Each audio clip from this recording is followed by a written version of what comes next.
आप सभी भाई बहनों का आध्यात्मिक ज्ञानात्मक चैनल की संध्या बेला ज्ञान कक्षा में एक बार फिर स्वागत है। आज की चर्चा का विषय है कर्म कांडों का लाभ। देखिए, इन कर्म कांडों पर अक्सर हमारी जो प्रतिदिन की चर्चाएं होती हैं, ये अक्सर शब्द बोला जाता है। और इस कर्म कांडों पर पहले भी पिछले 4 सालों में कई बार वीडियो बनी है, क्योंकि समय समय पर कुछ ना कुछ नए नए विचार आते हैं, कुछ लोगों के नए नए प्रश्न उठकर आते हैं। उन प्रश्नों से फिर नए नए वीडियो के हमें नाम मिलते हैं। फिर उन नामों के अंतर्गत ही हमारी एक चर्चा बढ़ती है। उस चर्चा में ही कुछ ना कुछ नई बातें खुल के आती हैं, जो आपके हमारे जीवन में एक आध्यात्मिक उन्नति करने के लिए एक नींव का काम करती है। देखिए, आपका हमारा मिला हुआ जीवन देखिए एक कर्म जोनी है। और उससे भी महत्वपूर्ण बात है कि ये साधना जोनी का एक अवसर है। यदि मनुष्य अपने मिले हुए जीवन में सर्वप्रथम कर्मों में ही सुधार नहीं लाता, देखिए सुधार लाने का अभिप्राय पुण्य कर्मों से होता है। यदि मनुष्य अपने मिले हुए जीवन में विषय भोगों में, संसार को भोगने में कहो, संसारी विषय भोगों को अमर्यादित ढंग से जब वो भोगता रहता है, यानी कि उसकी स्थितियां रजोगुण में ही बनी रहती। आज देखिए कलयुग चल रहा है। लगभग प्रत्येक मनुष्य की ही इन विषय भोगों में कम अधिक रुचि देखी जा सकती है। और अभी तो देखिए कलयुग का एक आरंभिक चरण है, क्योंकि कलयुग की आयु तो देखिए 4,32,000 वर्ष शास्त्रों में कही गई है। और अभी तो उसमें से लगभग 5,120, 25, 30 वर्ष ही बीते हैं। तो अभी तो बहुत शेष समय आना बाकी है। अक्सर देखिए कुछ लोगों में ऐसी बातचीत भी होती है कि लगभग 50-60 साल पहले तो देखिए सतयुग जैसा वातावरण था। आज जमाना बहुत बिगड़ गया है। विशेष रूप से देखिए जब से ये एक इंटरनेट का, मोबाइल का जमाना आरंभ हुआ है, कंप्यूटर का जमाना आरंभ हुआ है, ये सभी स्थितियां अक्सर देखिए दबे मन से मनुष्य आपस में बातचीत करते हैं। और बातचीत करनी चाहिए, क्योंकि भौतिक जगत में देखिए दिन प्रतिदिन कुछ ना कुछ नए नए आविष्कार होते रहते हैं। उन उत्पादों का हम अपने मिले हुए जीवन में यदि सदुपयोग करते हैं, तो आपके हमारे जीवन में देखिए एक आध्यात्मिक उन्नति भी होती है।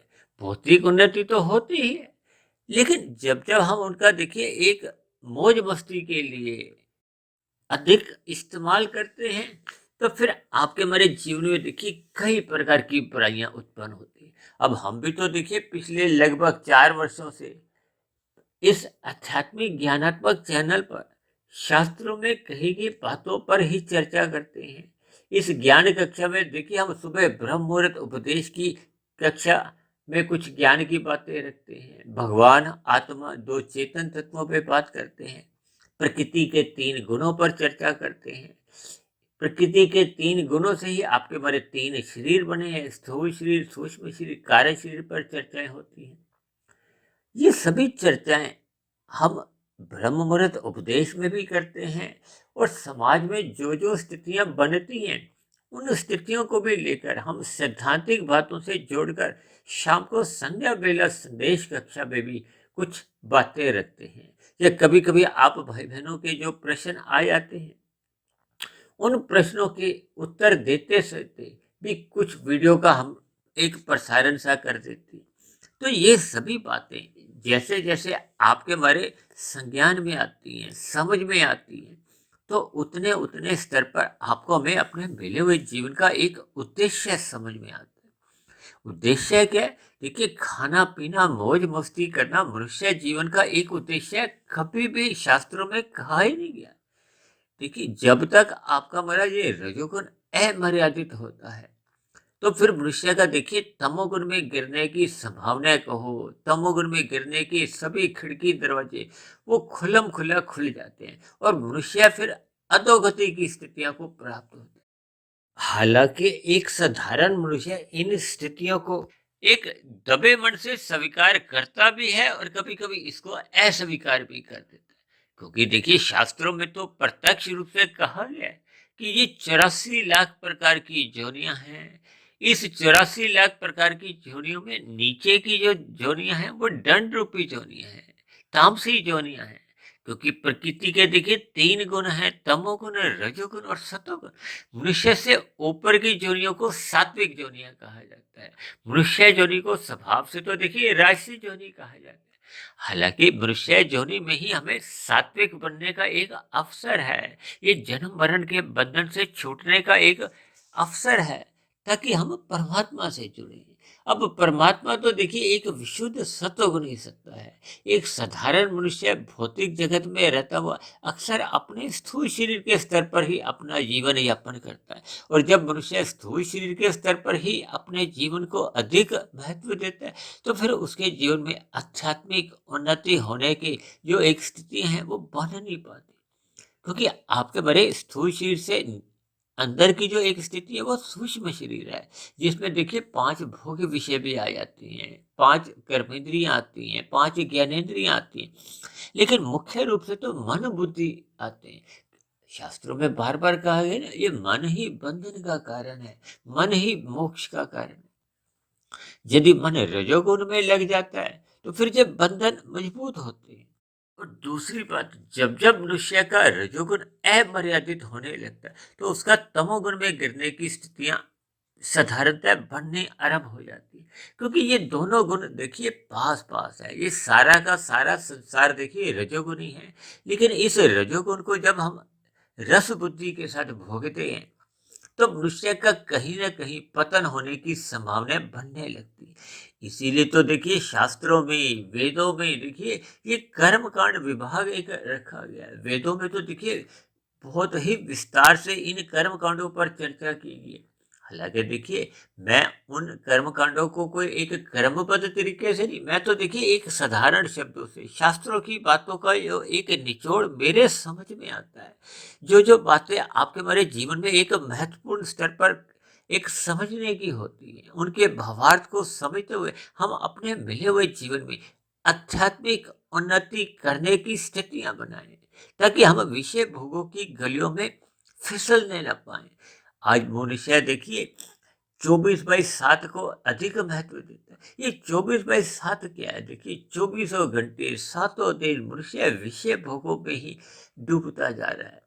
जब जब मनुष्य देखिए इन विषय भोगों में डूबता है, तो फिर ना चाहते हुए भी मनुष्य से कितने अधिक पाप कर्म होते हैं, मनुष्य को इसका बोध नहीं रहता। क्योंकि ज्ञान में स्थिति तो रहती नहीं। क्योंकि जब जब मनुष्य का रजोगुण बढ़ता है या तमोगुण बढ़ता है, दोनों ही स्थितियों में मनुष्य का सतोगुण कमजोर होने लगता है।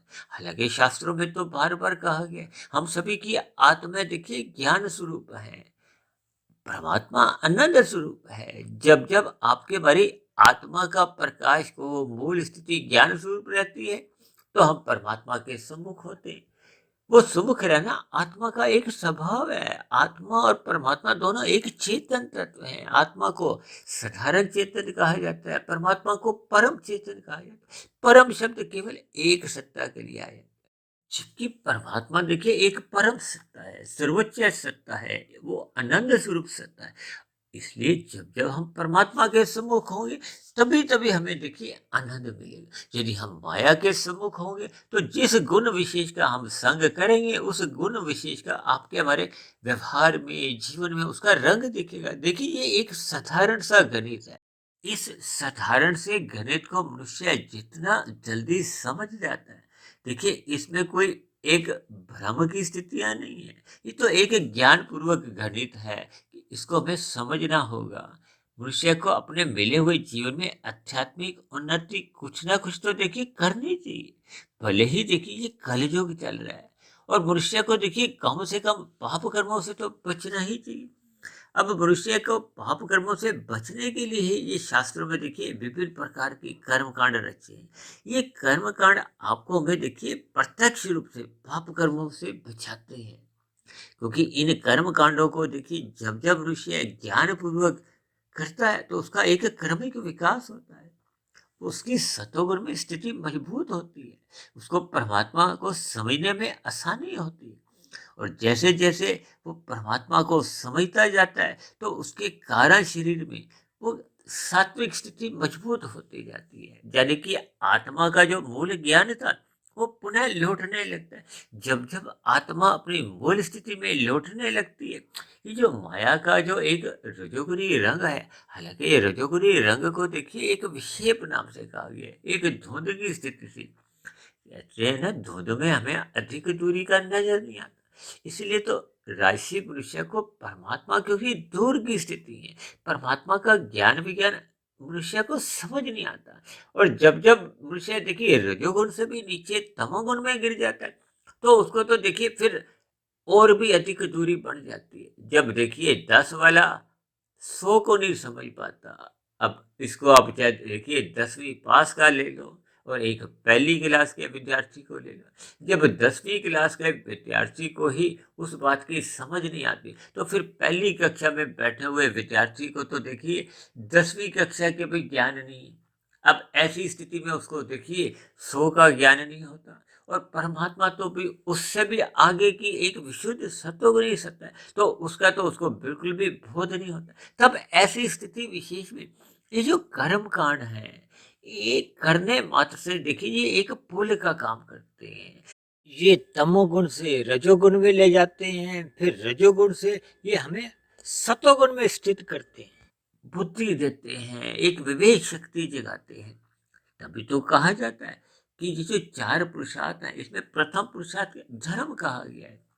आपको हमें देखिए ये जो अर्थ यानी कि धन कमाना होता है, ये अपनी आवश्यकताओं की पूर्ति के लिए या कुछ मर्यादित इच्छाओं की पूर्ति के लिए। और जब जब मनुष्य देखिए अमर्यादित विषय भोगों में फंसता जाता है, भोगता जाता है, क्योंकि ये 24/7 का देखिए आज अधिक प्रयोग होता जा रहा है। लोग सातों दिन 24 घंटे विषय भोगों को ही भोगते भोगते स्थूल शरीर के स्तर पर भी देखिए रोगग्रस्त होते जा रहे हैं। विभिन्न प्रकार के जो एक नए नए अस्पताल बनते जा रहे हैं, इन्हीं भोगों के कारण ही दो मनुष्यों के बीच में कहो, दो देशों के बीच में विभिन्न प्रकार के जो मनमुटाव बनते हैं, फिर वो एक लड़ाई झगड़े का एक कारण बनते हैं। उनके पीछे का कारण भी देखिए ये विषय भोग ही है। तो ये सभी स्थितियां मनुष्य को तमोगुण में गिराती है। कुल मिलाकर रजोगुण और तमोगुण इन दोनों ही स्थितियों से ऊपर उठाने के लिए ही, यानी कि सत्वगुण में स्थित करने के लिए इन कर्म कांडों की देखिए शास्त्रों में व्याख्या आती है। आपके हमारे जीवन में देखिए विभिन्न प्रकार के पर्व आते हैं, और अक्सर सत्संग में भी देखिए ये जो कथा कहानियां सुनाई जाती हैं, ये सभी कथा कहानियां भी आपको में अप्रत्यक्ष रूप से परमात्मा की ओर ले जाती है। अब कथा में क्या होता है कि जो जो घटनाएं भूतकाल में घट चुकी होती हैं, और कहानियों का क्या मकसद होता है, उद्देश्य होता है कि हम कुछ ऐसी कहानी को बनाते हैं, कुछ ऐसी रूपरेखा तैयार करते हैं जिसमें आपको में एक संदेश मिलता है, एक ज्ञान मिलता है कि हम नेक काम करें। ये देखिए कर्म कांडों को तो यही एक उद्देश्य है कि मनुष्य पाप कर्म से एक बचे और पुण्य कर्म की ओर प्रोत्साहित हो। अब आरंभिक स्थितियों में तो देखिए मनुष्य पाप कर्म से निष्काम कर्म तो नहीं कर सकता, इसलिए ये आरंभिक स्थिति है कि तमोगुण से वो रजोगुण में आए, फिर रजोगुण से वो सतोगुण में जाए, फिर सतोगुण की जैसे जैसे उसको जानकारी हो जाती है, फिर वो आगे की यात्रा करता है, निष्काम भाव से कर्म करता है, फिर ज्ञान योग, फिर भक्ति योग। ये एक क्रमिक विकास होता है। जैसे देखिए हम बच्चे को प्ले स्कूल में भेजते हैं, तो प्ले स्कूल में बच्चा क्या देखिए उसको तो 1 2 3 समझने में ही पूरा साल लग जाता है। अक्सर देखिए वहाँ पे विभिन्न प्रकार के खिलौनों द्वारा समझाया जाता है। ए फॉर एप्पल का एक ज्ञान दिया जाता है। ये बहुत ही साधारण स्थितियाँ होती हैं। इसलिए तो कहा जाता है कि हमें इन कर्म कांडों को ज्ञान पूर्वक करना चाहिए। अक्सर देखिए वर्तमान समय कलयुग चल रहा है, मनुष्य देखिए इन कर्म कांडों को भी एक लोभ से करता है, भय से करता है। देखिए जब लोभ से करता है तो उसमें रजोगुण की प्रधानता बढ़ जाती है, जब वो भय से करता है तो उसमें तमोगुण की प्रधानता रहती है, अंधविश्वासों से जुड़ने लगते हैं। और जब जब मनुष्य ज्ञान पूर्वक करता है तो उसकी एक आध्यात्मिक उन्नति होती है, उसको परमात्मा के बारे में हाय हेलो उसको समझ में आने लगती है। देखिए जिससे हमने जुड़ना होता है, उससे जुड़ने के लिए देखिए उसको हमें समझना होता है। अब देखिए लड़का लड़की की जो शादी से पहले की जो स्थितियां होती हैं, कितने ही उससे पहले के जो जितने भी कार्यक्रम होते हैं वो भी तो देखिए एक कर्म कांड ही है। आरंभिक स्थिति से तो देखिए लड़का लड़की को मिलाकर उनके फेरे नहीं करवा दिए जाते। हालांकि देखिए फेरे होने पे ही एक उसका एक शादी का संस्कार पूर्ण स्थिति में होता है, उसको एक विधिवत शादी कहा जाता है। लेकिन उससे पूर्व की जितनी भी स्थितियां आप और हम देखिए जीवन में देखते हैं वो एक कर्म कांड ही है। उसमें लड़का लड़की वहां तक एक स्थिति तक पहुंचते पहुंचते एक दूसरे को समझते हैं। इसी तरह देखिए हमने कर्म कांड करते हुए परमात्मा को समझना है, इस माया के असली रूप को समझना है।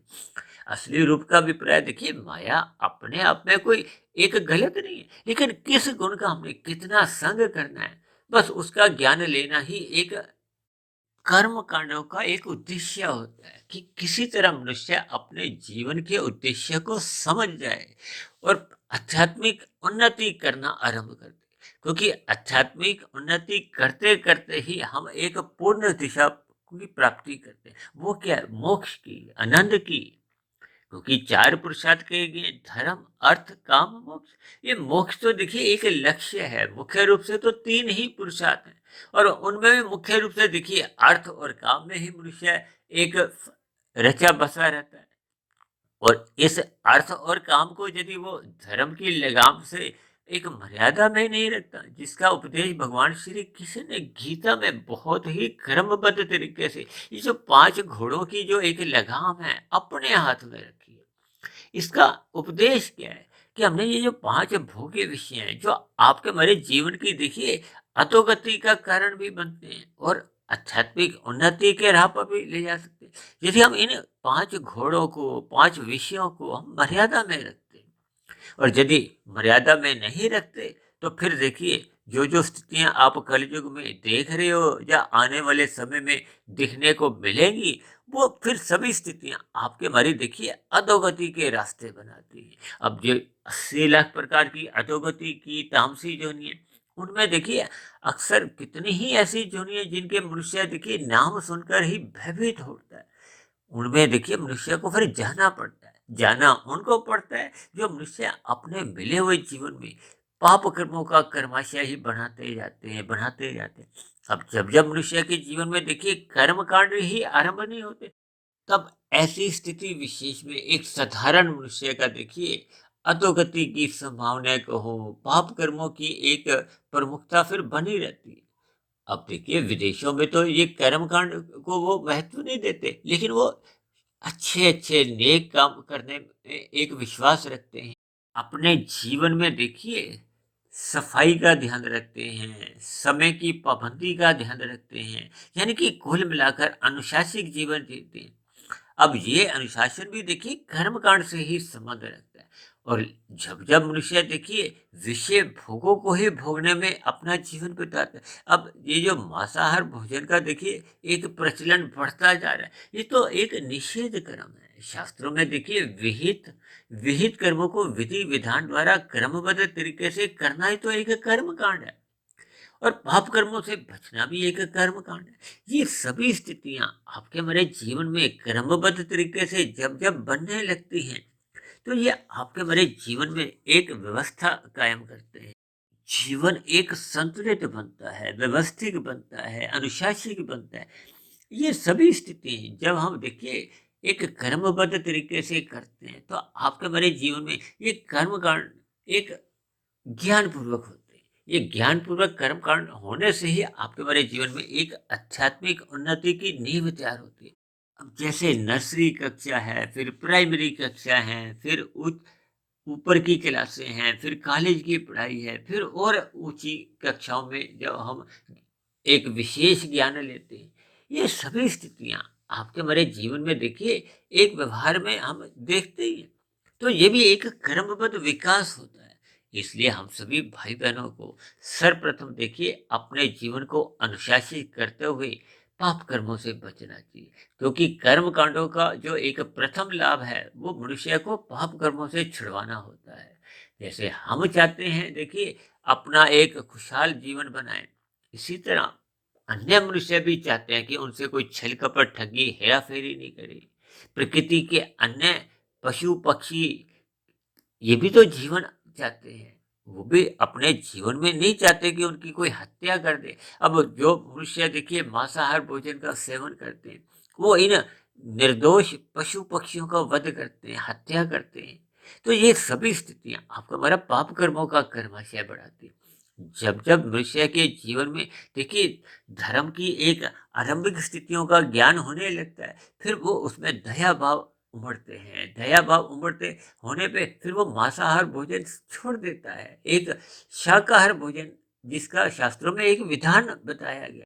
यानी कुल मिलाकर आपके हमारे जीवन में, देखिए, कर्म कांड एक धर्म की एक मर्यादा में ही हमें रखते हैं, अपने कर्तव्य कर्मों को हमें बोध करवाते हैं। यानी संक्षेप में आप यूं भी समझ सकते हो कि जीवन में कर्म कांड करते रहने से आप और हम, देखिए, अपना एक संतुलित जीवन जीने की राह पर चलते हैं।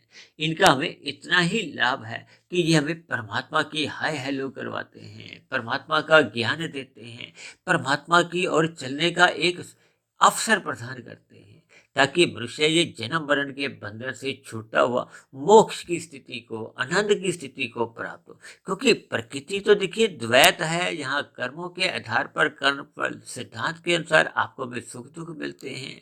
तमोगुण में रह के दुख ही दुख मिलते हैं। रजोगुण में अल्पकालिक सुख मिलते हैं।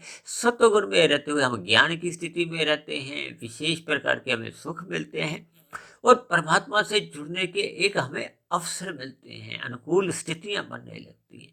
तो मेरी आप सभी भाई बहनों से विनती है कि इन कर्म कांडों का लाभ उठाने के लिए हमें एक व्यवस्थित जीवन जीना होगा। रात को जल्दी सोना होगा, सुबह ब्रह्म मुहूर्त में उठने का अपना संस्कार जगाना होगा। जब ये सभी स्थितियां आपके मेरे जीवन में एक कर्मबद्ध तरीके से बनने आरंभ हो जाती, तो मनुष्य कम से कम, देखिए, पाप कर्मों से तो बचा ही रहता है, अधोगति से बचा रहता है और उसके आध्यात्मिक उन्नति होने की भी संभावनाएं बनी रहती हैं। मनुष्य का मरने के बाद फिर ये नीचे की योनियों में जाने का भय समाप्त हो जाता है, क्योंकि मनुष्य अपने मिले हुए जीवन में कर्म कांड करता हुआ सर्वप्रथम पाप कर्मों से बचा रहता है और यथाकथित वो पुण्य कर्म करता है, जब विशेष प्रकार के परोपकार के कार्य करता है। भले ही आरंभिक स्थितियों में, देखिए, मनुष्य उन पुण्य कर्मों को सकाम भाव से ही करता हो, फिर धीरे धीरे वो अपने कर्मों में निष्कामता ले आता है, यानी कि कर्म योग में स्थित हो जाता है, फिर ज्ञान योग, फिर भक्ति योग। कुल मिलाकर उसकी आध्यात्मिक उन्नति होने की संभावनाएं बढ़ने लगती हैं। तो ऐसी सभी शुभ स्थितियां हम सभी भाई बहनों के जीवन में भी बनती जाएं। इसलिए मेरी आप सभी भाई बहनों से विनती है कि इन कर्म कांडों को हमें ज्ञान पूर्वक करना चाहिए, ताकि हम अंधविश्वास की गलियों में भी गिरने ना पाए, अपने कर्तव्य कर्मों को ईमानदारी से निभाएं और परमात्मा की स्मृति हर क्षण आपके हमारे जीवन में बनी रहे, ताकि आध्यात्मिक उन्नति होने की दिशा में भी हम चलना आरंभ कर दें। तो ऐसी सभी शुभ स्थितियां बनने के लिए मेरी ओर से आप सभी भाई बहनों को बहुत बहुत शुभकामनाएं। तो चर्चा विशेष को अब यहीं विश्राम देते हैं। कल सुबह फिर मिलते हैं ब्रह्म मुहूर्त उपदेश कक्षा में। तब तक आप अपने आध्यात्मिक मित्र सुधीर भाटिया फकीर को इजाजत दें। आप सभी भाई बहनों को बहुत बहुत शुभ रात्रि और सुबह ब्रह्म मुहूर्त में उठने के लिए मेरी ओर से आप सभी भाई बहनों को बहुत बहुत शुभकामनाएं। वीडियो संबंधित आपके मन में कोई प्रश्न हो, कोई सुझाव हो या कोई मेरी कही गई बात पे आपको आपत्ति हो, तो आप नीचे दिए गए कमेंट्स बॉक्स पर जाकर इन सभी बातों को लिख सकते हो। और चर्चा विशेष को सुनने के लिए आप सभी भाई बहनों का बहुत बहुत धन्यवाद।